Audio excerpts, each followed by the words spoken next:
G'day and welcome to the Make It with Myles podcast, where we talk about all things related to building and construction, as well as at the real estate industry through the lens of a building inspector. If any of this is any helpful to you at all, please give it a like, subscribe it, share it, whatever you bloody want to do. The reviews on Spotify actually help, so we'd appreciate that if you could do that for us. We've got two formats to the podcast itself. So we've got the shed, which is more construction related things, and also we've got the journey. So the journey is more personal development, which we dabble in every now and then. This episode is going to be about the journey. So it's titled Pursuing Hard Things, and more or less my update in regards to pursuing hard shit. Me personally, I've been building a company out for about 4.5 years now, Aus Property Report. It is a platform to connect clients with building inspectors. It's also a database of building property reports. And the intention behind it is to help improve this building inspection industry, which is slowly formed and is a bit how you're going in a few areas, I must admit, and really educate people about this process, what we do, how we go about it, getting them connected with really good professionals, like really good quality inspectors that deliver good quality work. So they're not left with useless dickheads, in my opinion. So pretty much what we've achieved to date is we've finally got the platform to MVP. So MVP, when you build a technology business, is called a minimal viable product. So it is as close as fuck as to swearing, all right? We've got to the point where we can use it. So now at the moment we're going through a testing phase. So as you go through the testing phase itself, there's a few things that sort of popped up which were a bit of an issue. So we've gone through that, tidied it all up, as well as that. I'll start running my own inspection company through the platform, because that's pretty well how it works for all inspectors. It's like a bolt-on to the side of the systems that they use already, or they can just use it to run their whole company, to be honest. So we're just going through that process at the moment, and then once we tidy up all the things, and I'm happy to the point where I would be more than comfortable to send it on to another inspector. We've got a bit of a hit list of inspectors that are keen to get on board anyway and do some beta testing before we put it in the market. But more or less, this has been 4.5 years in the making, and I'm going to give a bit of a brief overview of some challenges along the way, the story of what's occurred from the start till now. And this episode is more or less about having ideas and putting things into action and believing yourself to a certain point where you can succeed. So pursuing through the hard things. For me, I knew this hard process was going to be very difficult. I thought I could be better at it, but it doesn't really matter. But it does come down to your attitude is a big part of it. If you do truly believe in some sort of goal or some sort of idea or business plan or whatever you want to do, and you really get some smarter people that have done things like this before around you, and they, prompt you to say that it is acceptable and you have something here you could work with, it's just about pursuing it. And I've come across a lot of people within the socials for me personally. So these are people that are chippies, wanting to become builders, or builders want to become building inspectors. Everyone's going through all these transitions and changes to help improve their life, and they see a better opportunity over the fence. And in some circumstances, it's worth the jump. It's worth putting that effort into it. And for me, there's been no outcome in relation to Aus Property Report yet. But even just getting to this stage, which is the starting line for us really, is pretty fucking cool, I must admit. So the first things first is why did we build Aus Property Report?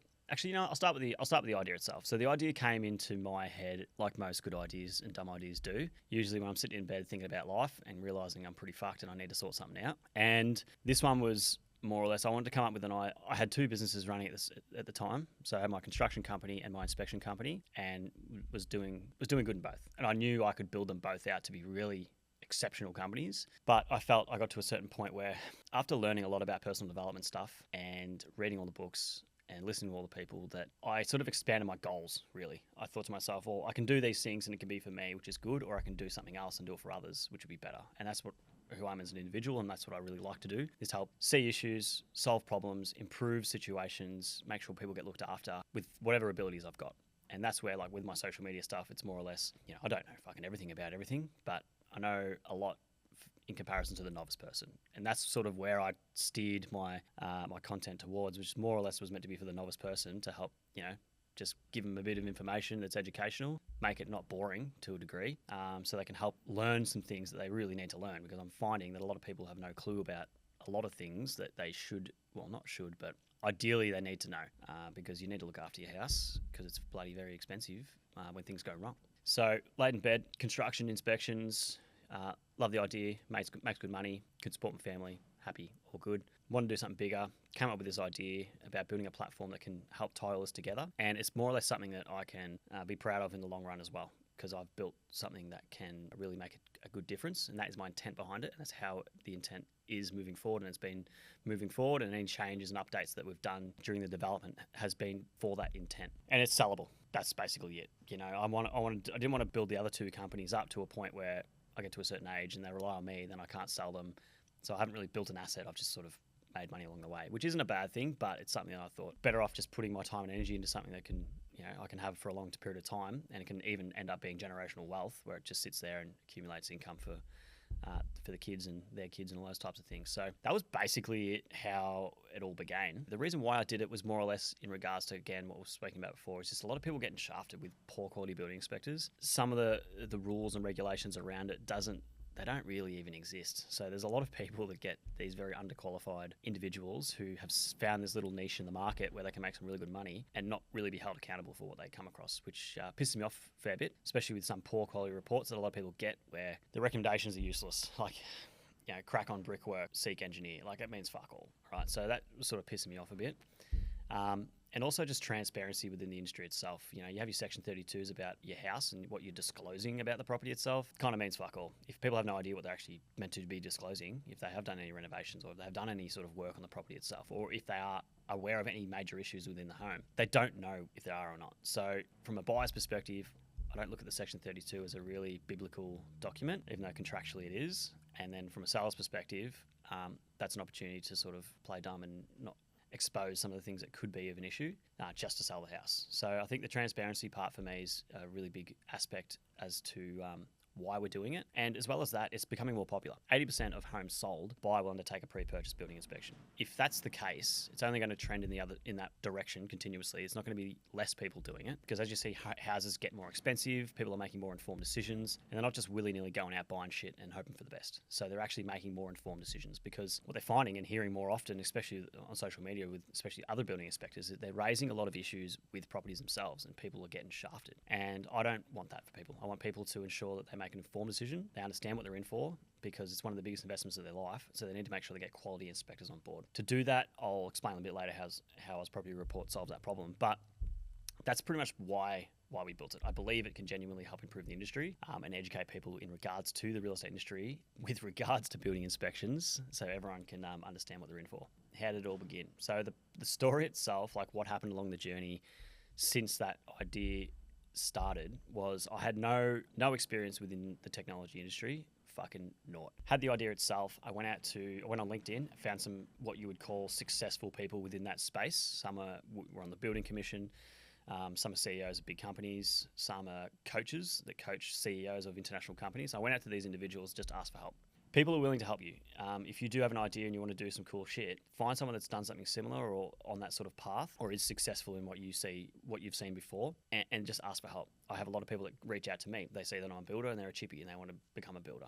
And that's where I don't know everything, but I know steps to take to get to that point, because that's what I've lived. So find those individuals and go in there with your ideas and get some clarity around it. That's what I did at the start. I went to these people, gave them I had like a 5-page spiel about what's going on. They loved the idea. They gave me some advice in regards to, it's going to be difficult. It's going to take a lot of time. It's going to cost a lot of money. The thing that I had at that time was no money, no time, and a family to support, and money to make to survive. So definitely wasn't in a situation where it was easy, but I liked the idea and I wanted to figure out ways in which to solve my problems, which was all of those, through that process. So the next step is, all right, I need to build the thing. So I went out to a couple of mates of mine and my network and got in contact with a couple of developers. I was lucky enough to be engaged with a mate who knew a guy who was a full stack developer, sat down with him in his living room, told him what I was looking to do, gave him the pitch, and I knew it was love at first sight when he responded with other questions or other things the company can do. So he was invested in the idea. We put systems in place. I couldn't afford to just do the development, so it was like an equity sort of share arrangement, which worked out really well, and we're both happy with that. And that's how the progress started. From that, it's just been a monster fucking wild ride. So you design all the flows, you just understand the whole aspect of what it's going to be, and you visually, I have to visually put maps in place, like how I want it to work. I learned how to do Adobe XD and how to do design. I got graphic designers on board. And this was all, majority of it was just me, because I had no money. Because 5 weeks into the whole idea, ex-wife left me, so I got divorced. 50-50 of the kids, which I'm very bloody stoked about. I must admit, a lot of people, when I didn't expect to be in this situation, but when I realised I was, I found out there's fucking a lot of blokes getting shafted out there with their custody, which really pissed me off. That might be something in the future I'll try sort out. But anyway, yeah, so it was 50-50 financially. Unfortunately, copped a 70-30 split, so I ended up with 30% of everything we owned, which was, to be honest, not too much. So it was hit pretty hard that did had a big impact. That's what sort of pushed a lot of these things out because, if you have a lot of money, you can just do things much quicker. So I had to sort of go through those really hard times of trying to find money, make money. I was lucky enough that, had a couple of construction projects, nothing massive, but turned enough income, as well as that inspecting itself. That sort of ramped up, made a good income off that, so I could survive and also start to invest into what's going on to date. Yeah, that was about a 12-month that was 12 months of hell during that process, and like during that as well, I was obviously single dad, so the kids they were 2 and 3 at the time, so I'm still going through getting off at early childhood, childcare, kinder. It's now school, which is fucking sweet. So it's a 9 to 3:30 business, and I was very grateful that I did set myself up in a situation where I had the inspection company, so I did have that high income and more flexibility with my time, so I could do inspections, do the reports out of hours, which was very good. Rather than on the tools swinging hammers, getting to work at 7, it's just killer. So to do that is very, very difficult. So I was very grateful that it was hard, but it wasn't impossible. So there's always some way you can solve these problems, and that's sort of what I did. As well as that, my business partner had another kid at the time. So he had a brand new newborn in the house. He was working from home during COVID happened as well. That sort of fucked up a lot of things. But I must admit, throughout that whole process, we both believed in the vision. We both believed in the goal. We both understood what we wanted to achieve. And it was just about progressively taking steps in the right direction to achieve the right goal. Now, I thought this would be a year project. No, I was full of shit. After about 12 months, we still had lots of development to do. We were still looking for other developers, so like someone that does front end. This is more the design and graphics perspective. And we got to a point where we engage people, get them on board. It was just fucking hell. So outside of that, we also engaged other sort of graphic designers, got company branding together. Again, this was all just from my network. So if you're going to do these types of things, I do highly recommend you just go to your first network of people and ask questions like, do you know anyone does this or this or this? And then reach out to that network and see if they can help. They might not be able to help you out, but they might steer you in the right direction within that industry. That has worked very successful for me to date, and it's helped me not just develop the business itself, but like me personally, because it's not just, you might have health questions or you might have fitness questions. And if you just go to the right people that know their shit, it really streamlines the process, and you can solve your problem there on the spot rather than Google on the internet and hope for the best, because that's just a very slow way of doing it. As well as along the way, we've gone through the legal component, so setting up a company itself, and especially a company that's going to scale to millions of people, the legal aspect of that. Lawyers are fucking expensive. They cost a lot of money, and we've figured out solutions now to how to mitigate that, but more or less, you need to learn every aspect of what you're doing or have a good understanding of what you're doing before you go to these individuals to get further clarity. So I knew a little bit about design, and then I went to someone that does design, so I could have that communication. You really need to, if you can learn how that sort of works, then you can have these conversations with these individuals, and it makes it so much fucking easier, I must admit. And that was something I learned definitely along the way. And because I was poor and had no money, you just got to learn these skills and then implement them yourselves. So that's where it got to a certain point. We did a basic design, and then I would use those designs, use the same software they would use, build new designs, build new buttons, build new, this looks like this does this, and really knuckle into the issues and the problems that we're trying to solve, and then scale that out and build out from that. But what I also learned is that when you do that, it's only when you get to it being built and you start using it is when you start finding further problems or further bugs or further functionalities that don't exist. So that's where, again, we got to a certain point, thinking we're going to start tomorrow. We get into it, all right, it doesn't do this. This is where it breaks. And for me personally, I couldn't go to the market with a product that was okay. It had to be at least good, if not great. Now, a lot of people will understand that you can't get something perfect the first time, which is completely understandable, but I can't have it being shit. That's pretty much it. I don't want to go to an inspector and say, I've got this great new thing that's going to make your inspection business run smoothly, and we can do all the things for you, and you can make money off your past reports or whatever it may be, if the product is shit. Because if I lose that guy, even if we fix it down the road, I've still got to mentally get that person back on track and get them on board. So I thought it's got to be something that I'd be happy to use for my business. And even if I could run my whole company through it and it would work great, all I had to do was accept the bookings, call the agent, book it in, upload the report, and then get paid weekly. It's a fucking no-brainer for me. So that's where we're at the moment. And other than that, shacked up with Leah. So I got a new bird now, which is great. She's has a really big impact in the company as well, and she wants to be involved and help us out and help us scale and because she also sees the benefit and the improvement of how it can be within the industry. She's learned a lot throughout this process, helping me with just my social media side of it and doing some editing of videos and stuff like that. And now she sort of manages me to do that sort of stuff, which is great. And just friends and family that really like believe in the process. I think, you know, give the idea out there, and they're never at a certain point where they disagree. The ones that disagree, I feel, are the ones, and there's not many of them. They seem like the ones that sort of wish they had the idea in the first place. That's probably the best way to put it. You know, they should have done that sort of thing. They're like, fuck, it's great. So, you know, we're getting to the point now where we can get to scale it out, and looking forward for that to happen. But for me personally, it's been a fucking drainer. It's been 4.5 years of just busting my balls. Finally got to a situation where I made some good money, and that just goes all into the Aus Property Report. So still yet to indulge myself in the nice, you know, really nice things in life, and you know, still renting a house.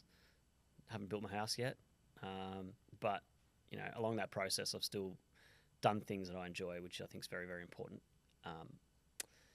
You know, to keep that mindset, because you got to still enjoy the process. And that was probably the biggest thing for me, is what I've learned is if you have an idea, there's moments throughout that. It's always exciting at the start, and then as soon as it becomes a realization that's what you're doing, that's when people freak out and quit, or freak out and fuck something up. It's just I can see it because I could feel it. And because I was so invested in what I'm doing, I just thought, like, it has to be done.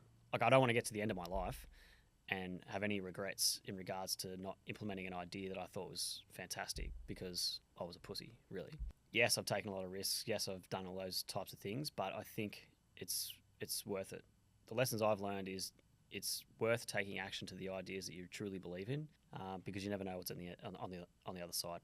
You might be successful, you might fail miserably, but after all the failures that we've had to date, there's always a lesson on the back end of the failures, which, you know, I thought these people that do this personal development stuff are full of shit. But yeah, the more you fail, the more you learn, and the easier it gets, to be honest, because it's impossible to get it fucking perfect the first time, every single decision to be spot on. You just fail and learn and fail and learn and fail and learn, fail, learn, and then through that process, you continuously build. And that's about it. The other things I've sort of learnt in regards to this process and the update of pursuing hard things is it will definitely be harder than you think. I was told it was going to be, you know, 150 grand and about 12 months of development. Because I didn't have that money up front, I couldn't put an MVP out there, and it's probably double that. Probably not quite double that in costs, but time is significant as well. And then time for Daniel as well, who's done the development. So there's been a very big, it's much harder than what we ever imagined, which is cool. Quitting is an excuse. There's always ways to find a solution. There was time and time again where things come up and I could have quit, but I didn't.